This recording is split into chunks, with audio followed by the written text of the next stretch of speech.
నిబంధనలకు విరుద్ధంగా చట్ట వ్యతిరేకంగా ఉల్లంఘనలకు పాల్పడిన గ్రీన్ గ్రేస్ అపార్ట్మెంట్ పై తగిన చర్యలు తీసుకోవాలని ఎమ్మెల్యే దుల్లిపల్ల నరేంద్ర డిమాండ్ చేశారు.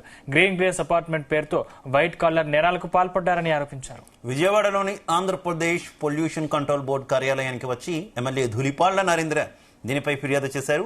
గుంటూరులో గ్రీన్ గ్రేస్ అపార్ట్మెంట్ నిర్మాణంలో కండిషన్లు ఎలా ఉల్లంఘించారనే విషయాన్ని స్పష్టంగా పీసీబీకి వివరించినట్టు చెప్పారు.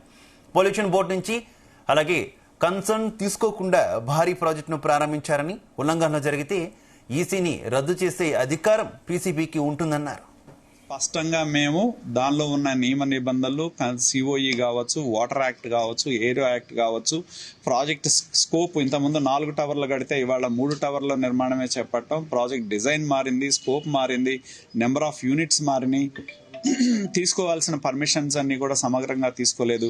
దానివల్ల ఏంటంటే మధ్య తరగతుల దగ్గర నుంచి డబ్బులు వసూలు చేసి మరి ఈ వైట్ కాలర్ క్రైమ్ కంటే ఎక్కువ రాజకీయ రంగు అనేది వేసుకొని దాన్ని ఎటువంటి పర్మిషన్ లేకుండా మార్కెట్లో అమ్మకానికి పెట్టి అమాయకుల దగ్గర డబ్బులు వసూలు చేసిన గ్రీన్ గ్రేస్ అపార్ట్మెంట్ యాజమాన్యం మీద చర్యలు తీసుకునే విధంగా కూడా మేము ముందుకు వెళ్లాలని కోరటం జరిగింది. 5 సంవత్సరాల కాలం ఒక్క అధికారి కూడా దాని వైపు వెళ్ళిన పరిస్థితి లేదు. ఎందుకంటే ఈ మధ్యన కాలంలో పక్కన రోడ్డు ఉంటే మరి పాపం ఒక ఆయన కొత్త కారు కనుక్కున్నాడు, మన వర్షానికి ఆ కారుతో సహా వెళ్ళి గుంటలో పడింది. అయినా అధికారులు ఎవడో కూడా దాని వైపు చూసే సాహసం చేయాల.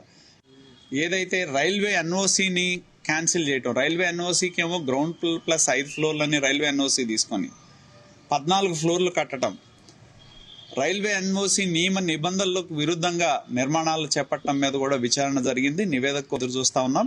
స్పష్టంగా మేము దానిలో ఉన్న నియమ నిబంధనలు సిఓఈ